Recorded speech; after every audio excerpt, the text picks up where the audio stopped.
بسم اللہ الرحمن الرحیم۔ آج انشاءاللہ سورہ بقرہ کا رکوع نمبر 14 ہم انشاءاللہ پڑھیں گے۔ پہلے اس کا لفظی ترجمہ، مختصر گرامر ہوگی اور اس کے بعد اس کی تفسیر ہوگی انشاءاللہ۔ وقالت الیہود، اور کہا یہود نے، کہا قالت مؤنث کا صیغہ اس لیے ہے کہ یہود ایک قوم ہے نا، تو قوم عربی میں اس کے لیے مؤنث کا لفظ بھی استعمال ہوتا ہے۔ وقالت الیہود، کہا یہود نے، لیست النصارى، لیسا کا معنی ہوتا ہے نہیں، یہ کئی دفعہ آ چکا ہے، اور لیست یہ مؤنث کا لفظ ہے، ٹھیک ہے نا۔ تو نصارہ عیسائیوں کو کہتے ہیں، یہ بھی ایک قوم ہے، تو لیسا کے بجائے لیست کا لفظ آیا۔ لیست النصارى علی شیء، علی کا معنی پر، شیء کا معنی کوئی چیز۔ یہود نے کہا کہ نصارہ کسی بھی چیز پر نہیں ہے۔ یہ محاورے کے طور پہ کہا جاتا ہے جب کسی کی کوئی بھی حیثیت ہی نہ ہو، سرے سے ہی باطل ہو، تو اسے کہا جاتا ہے کہ تم کسی بھی چیز پہ نہیں ہو، یعنی تمہاری کوئی حیثیت ہے ہی نہیں، تمہاری کوئی بنیاد ہی نہیں ہے۔ وقالت النصارى، اور نصارہ نے کہا یعنی عیسائیوں نے کہا، لیست الیہود علی شیء، یہود کا سرے سے کوئی مذہب ہے ہی نہیں۔ وہم یتلون الکتاب، حالانکہ یہ لوگ کتاب کی تلاوت کرتے ہیں۔ کذالک، اسی طرح، قال الذین، کہا ان لوگوں نے، لا یعلمون، جو کچھ بھی نہیں جانتے، جو مشرکین مکہ ہیں جن کے پاس کوئی سرے سے آسمانی کتاب ہی نہیں ہے، وہ بھی یہی باتیں کرتے ہیں۔ انہوں نے بھی کیا کہا؟ مثل قولہم، ان کے قول کی مثل کہا۔ انہوں نے بھی یہ کہا کہ یہ دونوں ہی کیا ہیں، بالکل سرے سے باطل ہیں، یہ تینوں ایک دوسرے کو کیا کہہ رہے ہیں، سرے سے ان کی کوئی حیثیت ہے ہی نہیں۔ فاللہ، پس اللہ تعالیٰ، یحکم بینہم، حکم یحکم کا معنی فیصلہ کرنا بھی آتا ہے، کہتے ہیں نا حکم بنایا ہم نے آپ کو۔ ایک تو حکم آرڈر کو کہتے ہیں، اور حکم کہتے ہیں جو فیصلہ کرنے والا ہوتا ہے نا دو بندوں کے درمیان۔ تو یہاں یحکم سے مراد وہ آرڈر نہیں ہے حکم، بلکہ فیصلہ کرنا۔ بس اللہ تعالیٰ یحکم بینہم، فیصلہ کرے گا ان کے درمیان، یوم القیامت، قیامت کے دن، فی ما، ان چیزوں میں، کانوا فیہ، جن چیزوں میں تھے یہ لوگ، یختلفون، اختلاف کرتے، جو ان کا تینوں فریقوں کا آپس میں اختلاف چل رہا ہے نا، اللہ قیامت میں ان کو بتا دے گا کون ٹھیک تھا۔ ومن اظلم، اور کون ہے، اظلم یہ افعلو، اس میں تفضیل، جیسے اضربو دوسرے کے مقابلے میں زیادہ مارنے والا، اظلم دوسرے کے مقابلے میں زیادہ ظالم۔ ومن اظلم، اور اس سے بڑا ظالم کون ہے، کس سے بڑا، من اصل میں یہ تھا من الگ تھا اور من الگ، من کا معنی سے، من کا معنی وہ شخص، اس شخص سے بڑا ظالم کون ہوگا، منع مساجد اللہ، جو روکے لوگوں کو اللہ کے گھروں سے۔ منع کا معنی منع کرنا، کہتے ہیں یہاں جانا منع ہے، لکھا ہوتا ہے نا، مسجد کی جمع مساجد۔ اس سے بڑا ظالم کون ہوگا جو لوگوں کو اللہ کے گھروں سے روکے۔ ان یذکر، یعنی اس بات سے روکے کہ یذکر، کہ یاد کیا جائے، فیہا، ان گھروں میں، اسمہ، اللہ کا نام، یعنی اس کو ڈیفائن کیا جا رہا ہے کس طور پر روکتا ہے۔ اس سے بڑا ظالم کون ہے جو لوگوں کو اللہ کے گھروں سے روکے، یعنی اس بات سے روکے کہ مسجد میں اللہ کا نام لیا جائے، اس کا تذکرہ کیا جائے۔ وسعی، اور وہ کوشش کرے، سعی کا لفظ کئی دفعہ آ چکا ہے، سعی کوشش کو کہتے ہیں، سعی یا تھا اصل میں ضربہ کی طرح، وسعی، اور وہ کوشش کرے، فی خرابیہا، اس کو برباد کرنے کی، مسجدوں کو ویران کرنے کی کوشش کرے، اس سے بڑا ظالم کون ہو سکتا ہے۔ خراب اردو میں بھی خراب استعمال ہوتا ہے، ایک ہوتا ہے تعمیر کا معنی آباد کرنا، خراب کا معنی اس کو برباد کر دینا۔ اولئک، یہ وہ لوگ ہیں، ما کان لہم، نہیں ہے ان کے لیے، ان یدخلوہا، یہ بات کہ یدخلو، کہ وہ داخل ہوں، ہاں ان مسجدوں میں، الا، مگر اس حالت میں، خائفین، کہ خوف کی حالت میں ہوں۔ ایسے لوگوں کی اصل سزا دنیا میں یہ ہے کہ مسجدوں میں داخل ہوں خوف کی حالت میں۔ تفسیر میں انشاءاللہ میں اس کی ڈیٹیل بتاؤں گا۔ لہم فی الدنیا خزی، ان لوگوں کے لیے دنیا میں خزی، خزی کہتے ہیں ذلت کو، جیسے آتا ہے ولا تخزنا یوم القیامہ، قرآن میں دعا ہے نا، اللہ تو ہمیں قیامت کے دن رسوا نہ کرنا، خز ذلت کو کہا جاتا ہے۔ ان کے لیے دنیا میں ذلت ہے، وَلَهُمْ فِي الْآخِرَةِ اور آخرت میں ان کے لیے عذاب عظیم، بڑا عذاب ہے۔ وَلِلَّهِ الْمَشْرِقُ اور اللہ ہی کے لیے ہے مشرق، والمغرب اور مغرب بھی، مشرق بھی اللہ کا، مغرب بھی اللہ کا۔ فَأَيْنَمَا، اینا کا معنی جہاں بھی، ما یہ زائد لفظ ہے، اینما کا معنی ہوتا ہے جہاں چاہو۔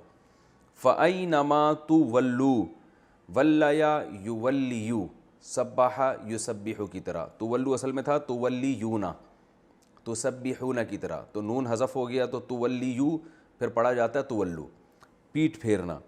اینما تولو، تم جہاں بھی رخ کرو گے، تم جہاں بھی، تولو کا معنی رخ کرنا بھی ہوتا ہے، تم جدھر بھی رخ کرو گے، فَثَمَّ، فا کا معنی تو، ثم کا معنی وہاں، یہ ثم نہیں ہے، ثم الگ چیز ہے، ثم کا معنی ہوتا ہے پھر، ثم کا معنی ہوتا ہے وہاں، تم جہاں بھی رخ کرو گے، فَثَمَّ تو وہاں ہے وجہ اللہ، اللہ کا چہرہ، جہاں بھی رخ کرو گے اللہ کی ذات وہاں موجود ہے۔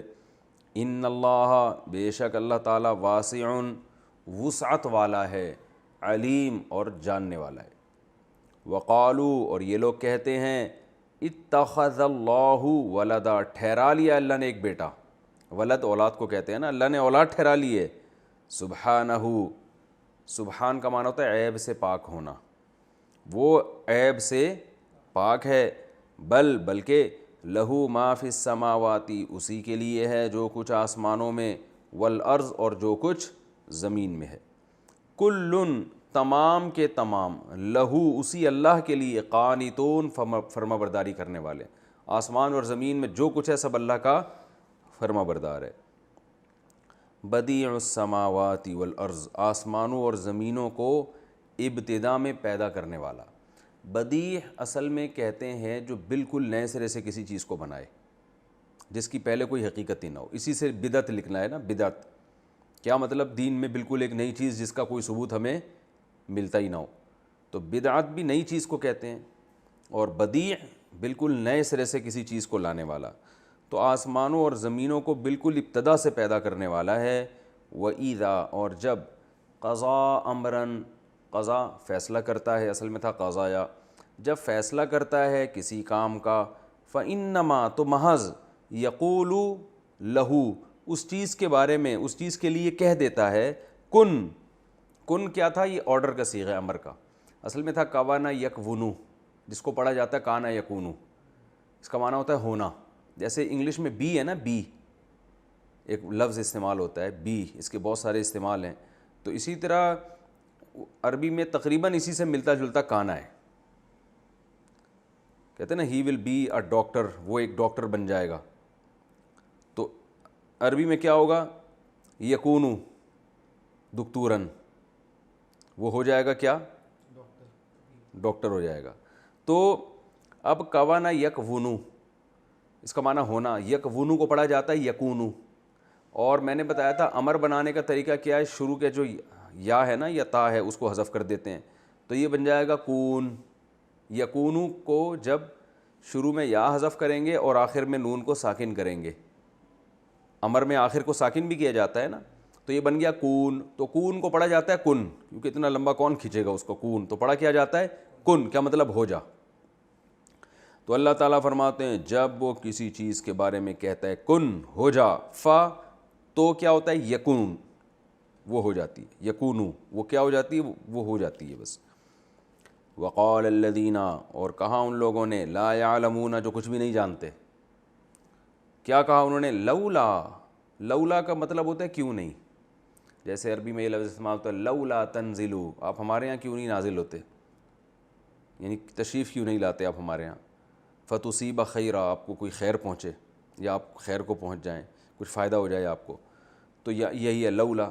جیسے حضرت عمر نے ایک موقع پر فرمایا لولا علی، علی نہ ہوتے، لولا کا معنی یہ بھی ہوتا ہے کہ اگر یہ نہ ہوتا تو یہ نہ ہوتا، اور لولا کا ایک معنی یہ بھی ہوتا ہے کہ ایسا کیوں نہیں ہو رہا، تو لولا یکلمنا اللہ، اللہ ہم سے کلام کیوں نہیں کرتا، کلم یکلم تکلیماً کا معنی کلام کرنا، کہ اللہ ہم سے براہ راست کلام کیوں نہیں کرتا، او تأتینا، یہ ایسا کیوں نہیں ہوتا، تأتی، عطایا یأتیو کا معنی آنا، تأتی مؤنث کا صیغہ ہے نا، کہ یا ہمارے پاس کوئی نشانی کیوں نہیں آتی. کذالک قال الذین من قبلہم، اسی طرح کہا ہے ان لوگوں نے بھی جو ان سے پہلے گزرے ہیں. کیا کہا ہے؟ مثل قولہم، انہی جیسی باتیں ہیں. یہ سب پرانے قصے ہیں جو اس سب کے ایک ہی جیسے پیغمبروں پہ اعتراضات ہوتے ہیں. تشابہت قلوبہم، سب کے دل ایک جیسے متشابہ ہیں. تشابہت، تضارب یتضارب تضاربا، تشابہ یتشابہ تشابہن، متشابہ ہونا، ایک دوسرے سے ملنا جلنا. تو ایک دوسرے جیسے ان کے قلب مل چکے ہیں. قد بینا الآیات، ہم نے کھول کھول کے نشانیاں بیان کر دی ہیں. لقوم، ایسی قوم کے لیے، یوقنون، جو یقین کرنا چاہتی ہو، جو یقین لانا چاہتی ہے، جو یقین لانا چاہیں گے ان کے لیے بہت سی نشانیاں بیان کر چکے ہیں ہم. انا اصل میں تھا انا کا معنی بے شک، نا کا معنی ہم، تو یہ اس کو شارٹ کر کیا جاتا ہے انا. بے شک ہم نے، ارسلنا کا، ارسل یرسلو ارسالن، اکرم یکرم اکرامن کی طرح بھیجنا. بے شک ہم نے بھیجا ہے آپ کو بالحق، حق کے ساتھ، بشیرن، خوشخبری دینے والا بھی، بشارت سے نکلا ہے، ونذیرن، اور ڈرانے والا بنا کے بھی. ولا تسألوا، اور آپ سے سوال نہیں کیا جائے گا، پیسو وائس ہے نا. ولا تسألوا، اور آپ سے سوال نہیں کیا جائے گا، عن اصحاب الجحیم، جحیم والوں سے، جہنم والوں کے بارے میں آپ سے سوال نہیں کیا جائے گا.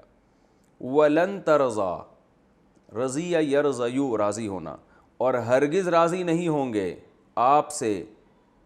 یہ ترضا اصل میں واحدہ مؤنث غائبہ کا صیغہ ہے. جیسے ہوتا ہے نا، ضربہ ضربا ضربو، ضربت ضربتا ضربنا، یضربو یضربانی یضربونا تضربو، تو یرزیو یرزیانی یرزیونا ترزیو. تو یہود کا لفظ چونکہ مؤنث ہے نا، اس لیے یرزا کے بجائے ترزا استعمال ہو رہا ہے.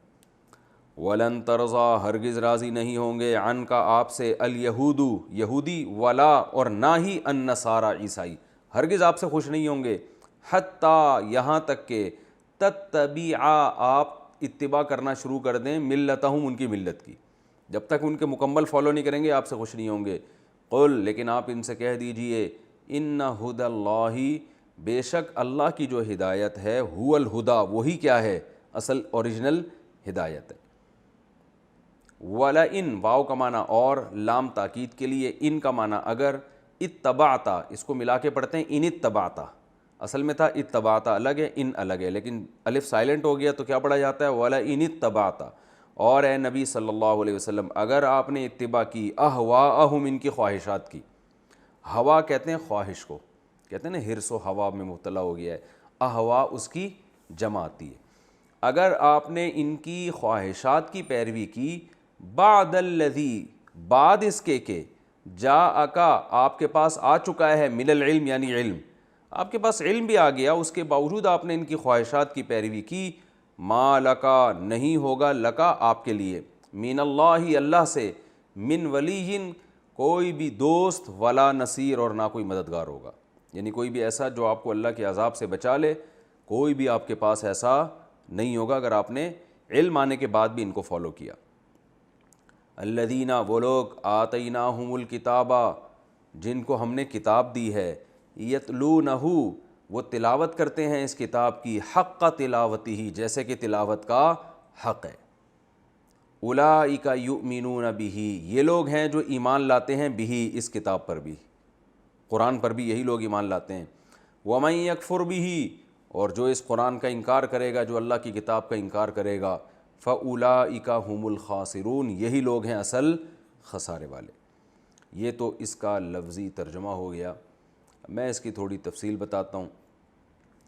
ایک دفعہ یہود و نصارہ جمع ہوئے تو ان کے جب آپس میں بحث ہوتی تھی نا، تو یہ حد سے تجاوز کرتے تھے.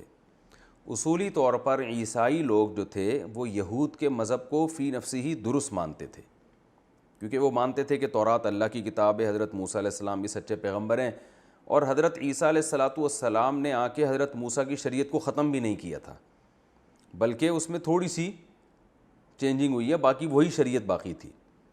لیکن جب آپس میں دشمنیاں ہوتیں، تو جیسے آج بھی آپ نے دیکھا ہوگا بہت سے لوگ جب آپس میں دشمنی کرتے ہیں تو جتنا جس کو مقام دینا چاہیے نا وہ بھی نہیں دیتے، بلکہ حد سے تجاوز کرتے ہیں.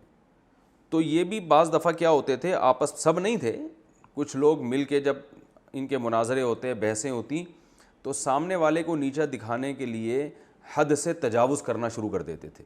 تو اسی قسم کا ایک واقعہ ہوا تھا جس پر اللہ تعالیٰ نے ان کی مذمت بیان کی۔ فرمایا یہود یہ کہتے ہیں کہ عیسائیوں کی کوئی سرے سے اوقات ہے ہی نہیں، حالانکہ غلط کہتے ہیں، کیونکہ تورات میں حضرت عیسیٰ علیہ السلام کی خوشخبریاں موجود ہیں۔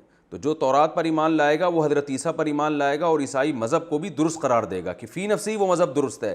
وہ الگ بات ہے کہ اب اس پر عمل منسوخ ہو چکا ہے۔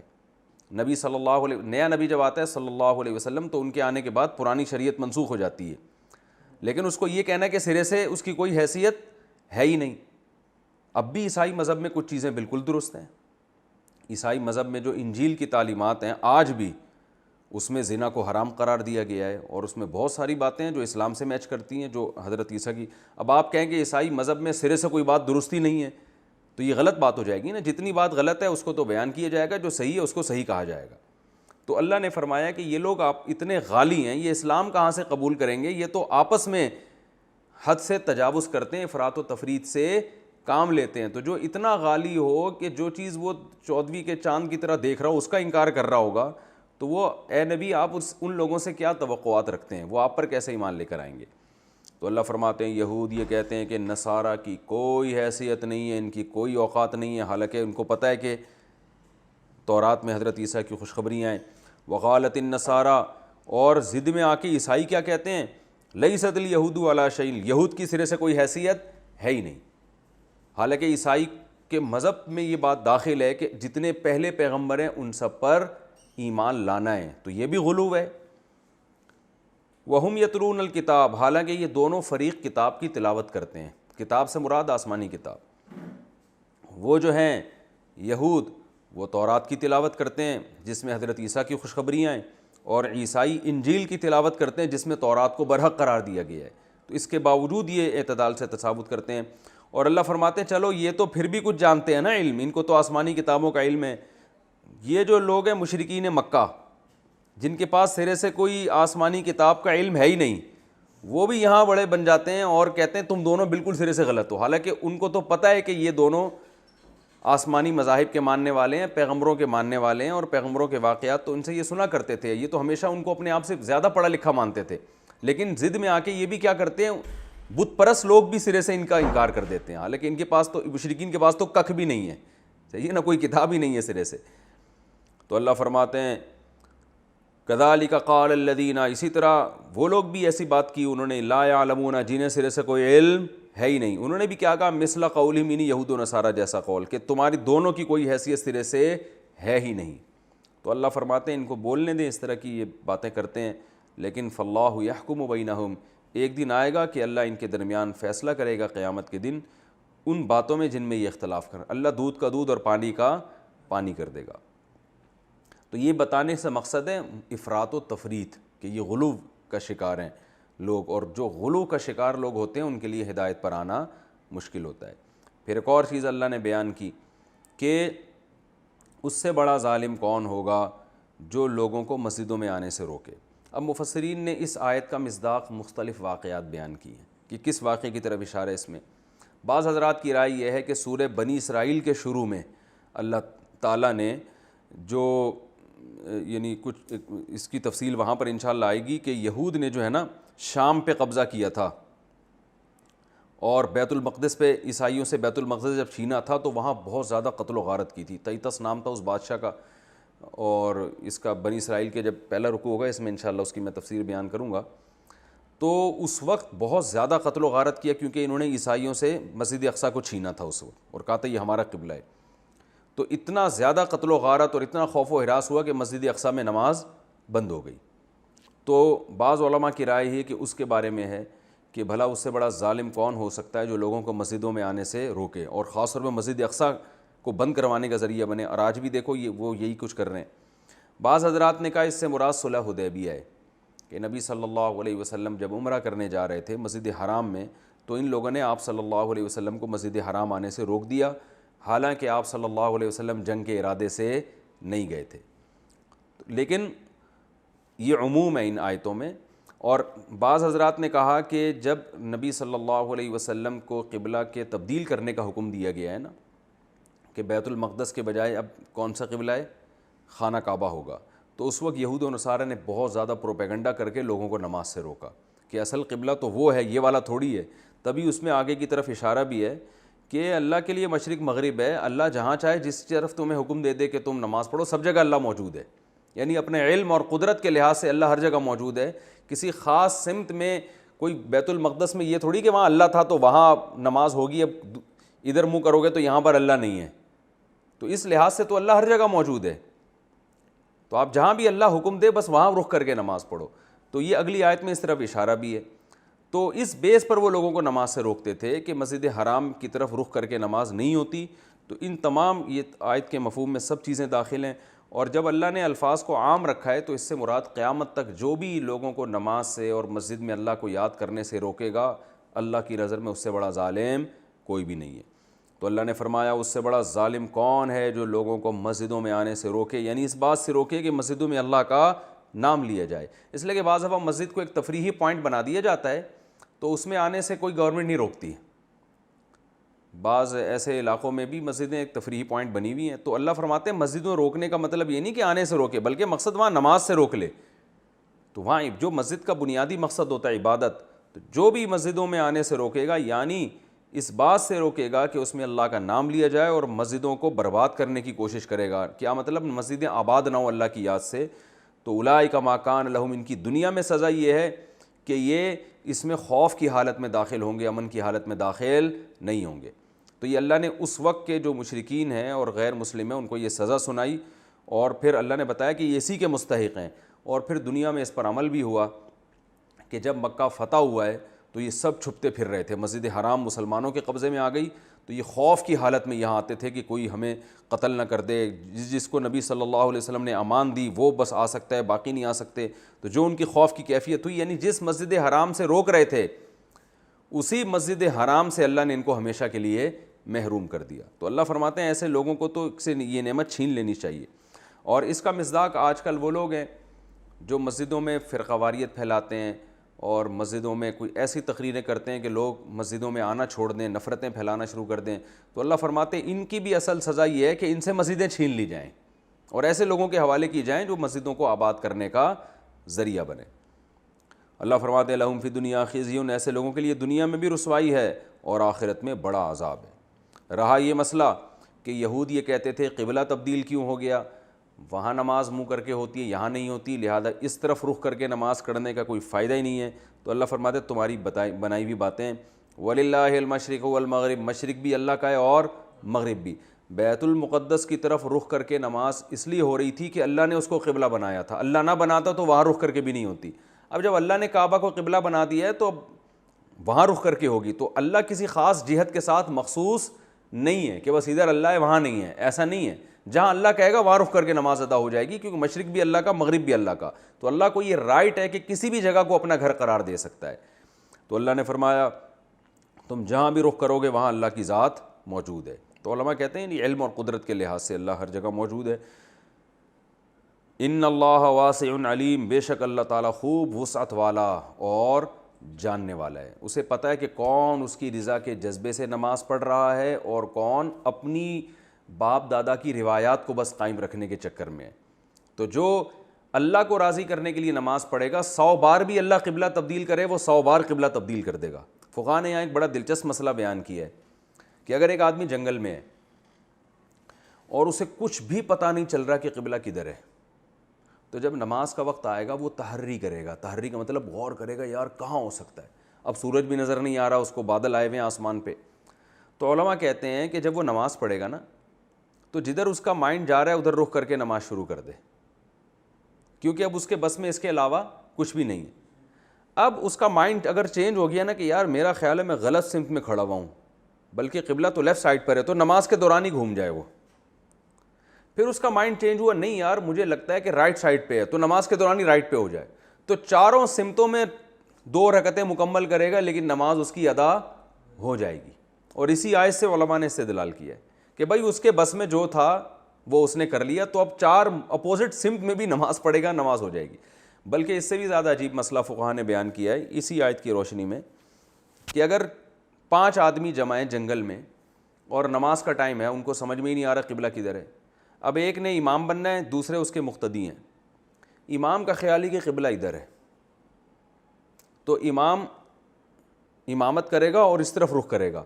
مقتدی کا خیال ہے کہ قبلہ ادھر ہے, مقتدی اس کے پیچھے نماز کی نیت کرے گا لیکن یہ ادھر رخ کر کے نماز پڑھے گا. یہ عجیب سی جماعت ہوگی کہ ایک مقتدی کا رخ ادھر ہے, ایک کا رخ ادھر ہے, ایک کا رخ ادھر ہے.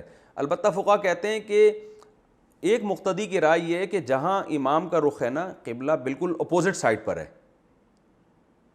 تو وہ پھر اپنی نماز پڑھے گا, وہ امام کے پیچھے نہیں پڑھے گا. اپنی اس لیے پڑھے گا کہ جب وہ ادھر رخ کر کے نماز پڑھے گا تو وہ امام کے پیچھے کہلائے گا نہیں پھر وہ.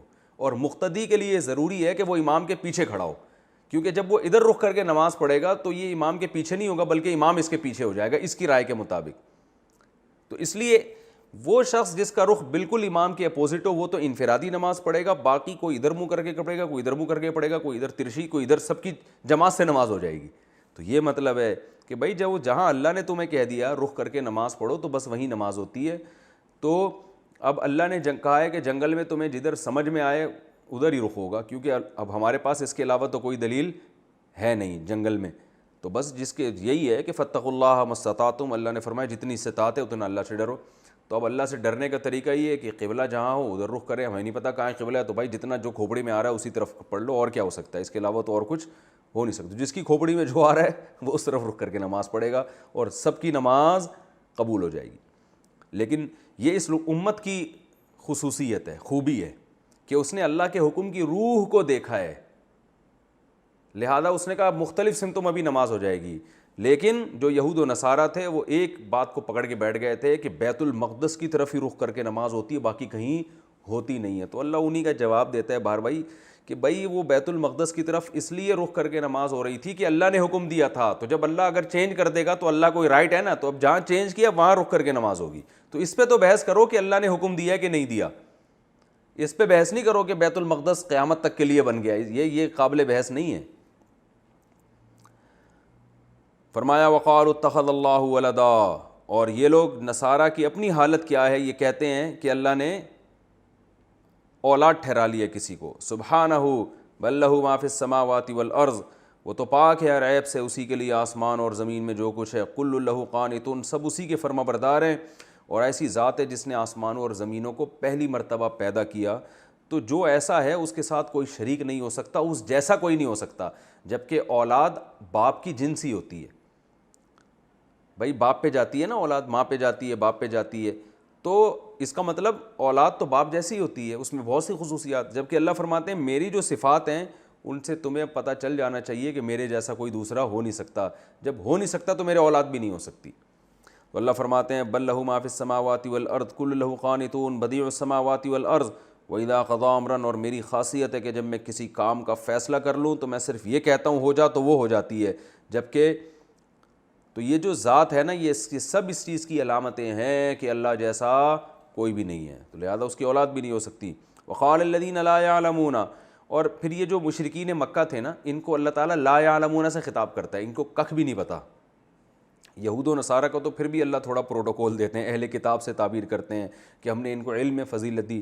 لیکن جو بت پرست تھے مشرکین مکہ, ان کو اللہ تعالیٰ لا یعلمون, انہیں کچھ بھی نہیں پتا, کیونکہ حضرت اسماعیل علیہ السلام میں اور ان میں 2000 سال کا فرق آ گیا تھا نا. 2000 سال میں پیغمبر کی 2-4 چیزیں رہ گئی تھیں, باقی سب ختم ہو گیا ان کے پاس. تو اللہ فرماتے ہیں کہ ان کو دیکھو کہ جو ککھ بھی نہیں جانتے وہ نبی پر کیا اعتراض کرتے ہیں, لولا یکلمون اللہ, کہ اللہ ہم سے براہ راست ہم کلام کیوں نہیں ہوتا, نبی صلی اللہ علیہ وسلم پہ قرآن کیوں نازل کر رہا ہے, ہم سے براہ راست ہم کلام کیوں نہیں ہوتا. او تاتینا آیا, کوئی بڑی نشانی کیوں نہیں آ جاتی. اللہ فرماتے ہیں کذالک, اسی طرح کہا ہے ان لوگوں نے جو ان سے پہلے گزر چکے ہیں, یعنی جتنے پیغمبر دنیا میں آئے سب پر اعتراضات کی نوعیت ایک ہی جیسی تھی.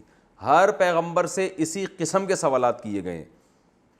تشابہت قلوبہم, ان سارے جو انکار کرنے والے ان کے دل ایک جیسے ہیں, سب کے اعتراضات ایک جیسے. اللہ فرماتے قد بینا الآیات, ہم تو نشانیاں کھول کھول کے بیان کر چکے ہیں. یہ کہہ رہے ہیں کہ نشانی نہیں دکھاتے, نشانی نہیں, تو نشانی نہیں, آیا نہیں بلکہ الآیات دکھا چکے ہیں ہم ان کو.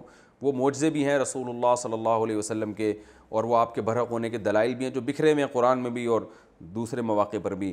فرمایا لیکن ان لوگوں کے لیے جو یقین لانا چاہتے ہیں، جو نہیں چاہتے ان کو پھر جتنی نشانیاں دکھا دی جائیں ان کے لیے کوئی نشانی بھی ایسی نہیں ہے جو ان پر اثر کرے۔ انا ارسلناک بالحق بشیرا ونذیرا، یہ نبی صلی اللہ علیہ وسلم کو تسلی دی جا رہی ہے کہ آپ ان کے اعتراضات سے پریشان نہ ہوں، بے شک ہم نے آپ کو حق کے ساتھ بھیجا ہے، آپ کا کام ہے خوشخبری سنا دینا ان لوگوں کو جو ایمان لائے اور نیک اعمال کریں، ونذیرا، اور آپ کا کام ہے ڈرا دینا ان لوگوں کو جو ایمان نہ لائیں اور نیک عمل نہ کریں۔ تو آپ سے ان جہنم والوں کے بارے میں سوال نہیں ہوگا کہ یہ کیوں گئے جہنم میں، کیونکہ نبی صلی اللہ علیہ وسلم جب یہ اعتراضات سنتے تھے نا، میں جب تفسیر پڑھتا تھا نا تو میں کہتا تھا یار اللہ تعالیٰ نبی صلی اللہ علیہ وسلم کو قرآن میں اتنی زیادہ تسلیاں بار بار کیوں دیتے ہیں؟ فَلَعَلَّكَ بَاخِعٌ نَفْسَكَ عَلَىٰ آثَارِهِمْ، قرآن میں آتا ہے کہ اے نبی ایسا لگتا ہے کہ آپ اپنی جان ہی نہ ہلاک کر دیں ان کے پیچھے، آپ اتنے غمزدہ ہوتے ہیں، تو آپ سے سوال نہیں ہوگا ان کے بارے میں۔ پھر یہاں بھی اللہ نے فرمایا، اور بھی قرآن میں یہ موضوع بار بار آئے گا کہ نبی کو تسلی دی جا رہی ہے کہ آپ فکر نہ کریں۔ تو میں کہتا تھا اتنا زیادہ کیوں ہے؟ لیکن جب آدمی خود اس فیلڈ میں آتا ہے نا تبلیغ کی لائن میں، اور جب بیہودہ اعتراضات لوگوں کے سنتا ہے اور پڑھے لکھے لوگوں کی طرف سے الٹے الٹے اعتراضات سنتا ہے، تو واقعی دل کی جو کیفیت ہوتی ہے نا، تو اس سے اندازہ ہوتا ہے یار نبی کی کیا حالت ہوتی ہوگی۔ اچھے اچھے پڑھے لکھے لوگ الٹے الٹے اعتراضات کر رہے ہوتے ہیں بیہودہ قسم کے، انہیں دلائل سے بات سمجھاؤ تو پھر وہ جواب الٹا جواب آگے سے ملتا ہے، تو آدمی کہتا ہے یار یہ پڑھے لکھے لوگوں کی سمجھ میں بات نہیں آ رہی۔ تو یہ انسان کی فطرت ہے، کوئی اگر پتھر کا بنا ہوا اسے تو تکلیف نہیں ہوگی، لیکن اگر مٹی کا بنا ہوا انسان ہے تو واقعی وہ بیہودہ اعتراضات سے انسان ٹینشن میں آتا ہے۔ تو نبی صلی اللہ علیہ وسلم بھی ان کے اس طرح کے اعتراضات کہ اللہ براہ راست ہم کو بتائے کہ یہ برحق ہیں، وہ بھائی اللہ اگر براہ راست ہر ایک سے ہم کلام ہوگا پھر آزمائش تو ختم ہو گئی نا، وہ تو ایک کو کان سے پکڑ پکڑ کے اللہ ہدایت پہ زبردستی چلاتا رہے گا۔ تو جیسے وہ ایک ملحد تقریر کر رہا تھا کہ اللہ اگر ہے تو اپنے ہونے کا ثبوت کیوں نہیں دیتا؟ بھائی اللہ نے بہت سارے ثبوت دے دیے اپنے ہونے کے، اب یہ کہ اللہ زمین پہ اتر کے بتائے میں ہوں، تو پھر تو آزمائش ہی ختم ہو گئی نا، پھر تو ایمان لانے والوں میں اور نہ لانے والوں میں وہ تو آخرت میں سبھی مان لے آئیں گے جنت اور جہنم کو دیکھ کر۔ تو یہ کیسا بےہوتر اعتراض ہے؟ تو اللہ تو ہونے کا ثبوت دیتا ہے مگر وہ ثبوت میں غور کرنا پڑتا ہے، تو شہوت پرست لوگ غور نہیں کرتے، جو عقل مند ہوتے ہیں وہ غور کر کے ایمان لے آتے ہیں۔ تو اس طرح کے اعتراضات اتنے زیادہ ہوتے تھے، تو اللہ نے فرمایا اے نبی ہم نے آپ کو حق کے ساتھ بھیجا ہے، آپ کا کام ہے پیغام پہنچا دینا، آپ کا کام صرف اور صرف کیا ہے؟ پیغام پہنچا دینا۔ ایمان نہیں لاتے، اعتراضات کرتے رہتے ہیں، یہ آپ کی ذمہ داری نہیں ہے، تو آپ ٹینشن نہ لیں، کیونکہ لا تسألوا عن اصحاب الجحیم، جہنم والوں سے آپ کے بارے میں سوال، جہنم والوں کے بارے میں آپ سے سوال نہیں ہوگا کیوں جہنم میں گئے، آپ سے صرف یہ سوال ہوگا آپ نے میرا پیغام ان تک پہنچایا کہ نہیں پہنچایا۔ اب ایمان لائیں نہ لائیں یہ آپ کا مسئلہ نہیں ہے۔ اور ایک اور تسلی کی بات کی کہ یہ جو یہود و نصارہ اعتراضات کر کر کے قبلہ تبدیل ہو گیا تو یہ کیوں ہو گیا، تو یہ کیوں ہو گیا، یہ اتنا زیادہ انہوں نے جو آپ کو ٹینشن دی ہوئی ہے، تو آپ یہ نہ سمجھیں کہ ان کی باتیں آپ مان لیں گے تو یہ خوش ہو جائیں گے آپ سے۔ یہ بھی ایک تسلی کی بات ہے نا، کہ فرمایا کہ لن ترضی عنک الیہود ولا النصارى، یہ اس وقت تک خوش نہیں ہوں گے جب تک ان کو پورا مکمل فالو نہیں کریں گے، یہ آدھے آدھے پہ بھی راضی نہیں ہونے والے، اور ظاہر ہے آپ نے ان کو مکمل فالو کرنا نہیں ہے تو ان کو اپنے حال پہ چھوڑ دیں، بس اللہ کا پیغام پہنچاتے رہیں، اور آپ ان کو واضح بتا دیں ان ھدی اللہ ھو الھدی، ہدایت وہ ہے جو اللہ کی طرف سے ہو، تمہارے کہنے سے سیدھا راستہ متعین نہیں ہوتا، جو جس راستے کو اللہ کہے گا وہ ہے۔ اور آگے نبی صلی اللہ علیہ وسلم کو بھی اللہ نے تنبیہ فرمائی کہ اگر آپ نے ان کی خواہشات کی اتباع کی، آپ کے پاس حالانکہ علم بھی آ چکا ہے، دلائل بھی آ چکے ہیں اسلام کے برحق ہونے کے، تو اگر آپ نے ان کے دباؤ میں آ کے ان کی جو آپ کو یہ ٹارچر کر رہے ہیں ذہنی طور پر، ان کو فالو کرنا شروع کر دیا، تو آپ بھی یاد رکھیں آپ کا اللہ کی طرف سے کوئی دوست اور مددگار نہیں ہوگا۔ یہ اس لیے بتایا گیا ان لوگوں کو مایوس کرنے کے لیے، نبی صلی اللہ علیہ وسلم سے تو یہ توقع ظاہر نہیں ہے توقع کہ آپ ان کو فالو کریں گے، لیکن قرآن میں اللہ نے یہ آیتیں نازل کر کے یہود و نصارہ کو مایوس کر دیا ہے کہ بھائی ہم نے اپنے نبی کو صاف لفظوں میں حکم دیا ہے کہ آپ کو فالو نہیں کرنا، نبی صلی اللہ علیہ وسلم آپ کو فالو نہیں کریں گے کیونکہ اللہ نے صاف لفظوں میں آپ کو اس کام سے منع کر دیا ہے۔ آگے اللہ تعالیٰ فرماتے ہیں نبی صلی اللہ علیہ وسلم کو بھی اس میں دوبارہ تسلی ہے کہ آپ کی دعوت اتنی برحق ہے اور آپ جو دین لے کر آئے ہیں اتنا برحق ہے کہ یہود و نصارہ میں جو لوگ اپنی کتابوں کی تلاوت کرتے ہیں اور صحیح طرح سے تلاوت کرتے ہیں جیسے کہ تلاوت کا حق ہے، تو وہ یقیناً آپ پر ایمان لے کر آئیں گے۔ فرمایا الذین آتیناہم الکتاب، وہ لوگ جن کو ہم نے کتاب دی ہے یعنی تورات اور انجیل دی ہے، یتلونہ حق تلاوتہ، یہاں پر وہم کا لفظ مقدر ہے، مقدر کا مطلب چھپا ہوا ہے، یعنی وہم یتلونہ، اور وہ اس کی تلاوت کا حق بھی ادا کرتے ہیں. تو اولئک یؤمنون بہ، یہ لوگ ہیں جو اس کتاب پر یعنی قرآن پر بھی ایمان لائیں گے. ومن یکفر بہ، جو اس قرآن کا انکار کرے گا وہ لوگ خسارے والوں میں سے ہیں. تو یہ تو اس رکوع کا میں نے تفسیر بیان کی. اس میں ہمیں اسباق کیا ملتے ہیں، جلدی جلدی تھوڑا ٹائم رہ گیا 3-4 منٹ میں اس کو بیان کر دیتا ہوں. پہلی بات ہمیں اس رکوع سے جو پہلا سبق ملتا ہے وہ یہ کہ ہمیں کسی کی بھی مخالفت میں حد سے کبھی بھی تجاوز نہیں کرنا چاہیے. جتنا جو غلط ہو اس کو اتنا ہی غلط کہنا چاہیے. جیسے کہ قرآن نے بتا دیا کہ یہود و نصارے ایک دوسرے کا سرے سے انکار ہی کر دیتے ہیں، بعض یہود و نصارہ، اور مشرکین مکہ بھی بالکل ہی جڑ سے اکھاڑ. حالانکہ مشرکین تو خود ان سے معلومات لیا کرتے تھے اور ان کا ادب کرتے تھے کہ یہ ہم سے زیادہ پڑھے لکھے ہیں اور یہ پیغمبروں پر ایمان رکھنے والے لوگ ہیں، تو یہ تو خود مانتے تھے. لیکن جب بحث ہوتی ہے تو بالکل حد سے تجاوز کرتے ہیں. تو پہلا ہمیں اس رکوع سے یہ سبق ملا. دوسرا سبق ملا کہ اللہ کی یاد سے کسی کو روکنا یہ بہت بڑا ظلم ہے. اچھا یہ بات خوب یاد رکھیں، قرآن میں جو آتا ہے نا اس سے بڑا ظالم کون ہے جو یہ کام کرے، تو یاد رکھیں یہ جو لفظ ہے نا اس سے بڑا ظالم، یہ اور بھی گناہوں کے بارے میں آئے کہ اس سے بڑا ظالم کون ہے جو اللہ کے ساتھ شرک کرے، اس سے بڑا ظالم کون ہے افتراء علی اللہ کذبا، جو اللہ پہ جھوٹ باندھے. تو اب قرآن سب سے بڑا ظالم اللہ پہ جھوٹ باندھنے والے کو بھی قرار دے رہا ہے، قرآن سب سے بڑا ظالم قاتل کو بھی قرار دے رہا ہے، قرآن سب سے بڑا ظالم ان کو بھی قرار دے رہا ہے جو لوگوں کو مسجدوں سے روکیں. تو یہ سب سے بڑے ظالم، ظاہر ہے سب سے بڑا تو ایک ہی ظالم ہوگا نا. تو اس کا مطلب کیا ہوتا ہے یہ خوب سمجھیں. جب بھی قرآن کہتے ہیں نا اس سے بڑا ظالم کون ہوگا، تو آگے جو برائی بیان ہوتی ہے نا اس برائی کی نوعیت میں سب سے بڑا ظالم یہ ہے. مثال کے طور پر قرآن کہہ رہا ہے اس سے بڑا ظالم کون ہے جو لوگوں کو مسجدوں میں آنے سے روکے. تو پتہ چلا روکنا ایک عمل ہے، تو روکنے کا عمل جہاں بھی ہوگا تو روکنا جب بھی برا ہوگا تو سب سے برا مسجد سے روکنا ہوگا. لوگ روک سکتے ہیں آپ کو آپ کے والدین کے گھر جانے سے، لوگ روک سکتے ہیں آپ کو کاروبار سے روک سکتے ہیں، لوگ آپ کو علاج معالجے سے روک سکتے ہیں، تو یہ سب ظالم ہے. لیکن سب سے بڑا ظالم وہ ہے جو آپ کو اللہ کی یاد سے روکے. تو یہ مطلب ہے. اسی طرح قرآن میں آتا ہے اس سے بڑا ظالم کون ہے جو اللہ پہ جھوٹ باندھے. کیا مطلب؟ جھوٹ باندھنا کسی پر یہ ایک ظلم ہے. تو ان میں سب سے بڑا ظالم وہ ہوگا اس نوعیت میں جو اللہ پہ باقاعدہ جھوٹ باندھنا شروع کر دے. اور واقعی کسی اور پہ جھوٹ باندھنا اتنا بڑا ظلم نہیں جتنا اللہ پہ جھوٹ باندھنا. تو مطلب کیا ہوتا ہے؟ سب سے بڑا ظالم جو جرم آگے بیان ہو رہا ہے اس قسم کے جرائم میں سب سے بڑا جرم یہ ہے. یہ مطلب ہوتا ہے اس قسم کی آیتوں کا. تیسرا سبق ہمیں یہ ملتا ہے کہ ہمیں شریعت کو اللہ کے حکم کو فالو کرنا ہے. آم کھانے سے مطلب ہونا چاہیے، پیڑ گننے سے نہیں. تو اللہ نے کہہ دیا بیت المقدس کی طرف رخ کرو تو وہاں کریں گے، اللہ نے کہہ دیا کعبہ کی طرف رخ کرو تو وہاں کریں گے. اگر اللہ کہیں اور قبلہ بنا دیتے تو ہم وہاں کر لیتے. تو یہ جو آج کل لوگ جو ہے نا شریعت کے حکم کو فالو نہیں کر رہے ہوتے بلکہ اپنے مزاج کو داخل کیا ہوا ہوتا ہے دین میں. ایک صاحب نے تیمم سے نماز پڑھی، ایک ہفتہ مجبوری تھی، شریعت نے اجازت دی تھی، تو انہوں نے کہا یار اس سے تو مزہ ہی نہیں آ رہا نماز پڑھنے. تو ہمارے حضرت نے فرمایا آپ کے بارے میں ڈر ہے کہ آپ کہیں کافر نہ ہو گئے ہوں. بھائی جب اللہ نے اجازت دی ہے پانی نہ ہونے کی صورت میں تیمم سے نماز پڑھو تو چاہے 6 مہینے پڑھنی پڑے 6 مہینے پڑھو، اس میں کیا جا رہا ہے. تو جو اللہ کا حکم ہے اس کو فالو کرنا ہے ہم نے. اور یہ بھی ہمیں یہ پتہ چلتا ہے کہ جو نبی کو تسلی دی ہے کہ ارسلناک بالحق بشیرا و نذیرا، کہ جو بھی مبلغ ہوگا اس کو لوگوں کی طرف سے الٹی سیدھی صلواتیں سننے کو ملیں گی، الٹے سیدھے اعتراضات ہوں گے. تو ہم نے مایوس نہیں ہونا کیونکہ ہمارا اجر اللہ نے ہمیں دینا ہے، پبلک نے نہیں دینا. تو جب اللہ نے دینا تو قیامت میں اللہ اجر دے دے گا. یہ ایمان لائیں نہ لائیں، آپ کی بات مانیں نہ مانیں، آپ نے اپنا فرض ادا کرنا ہے. یہ بھی ہمیں اس آیت سے پتہ چلتا ہے. اور یہ بھی پتہ چلتا ہے کہ الذین آتیناہم الکتاب یتلونہ حق تلاوتہ، اللہ فرماتے ہیں جن کو ہم نے تورات اور انجیل دی جو صحیح طرح سے تلاوت کرتے ہیں، حق ادا کرتے ہیں، وہ تو ایمان لائیں گے، باقی نہیں لائیں گے. پتہ چلا کہ بھئی اللہ کی کتابیں تلاوت کرنے کے بھی 2 طریقے ہیں، ایک تلاوت کا حق ادا کرنا اور ایک ایسی سرسری گزار دینا سر پہ سے. تو ہم اپنے بارے میں غور کریں کہ ہم تلاوت کا حق ادا کرتے ہیں کہ نہیں کرتے ہیں. ہمارے پاس تو قرآن ہے تو ہمیں بھی تلاوت کا حق ادا کرنا چاہیے. اور حق ادا کرنا کسے کہتے ہیں؟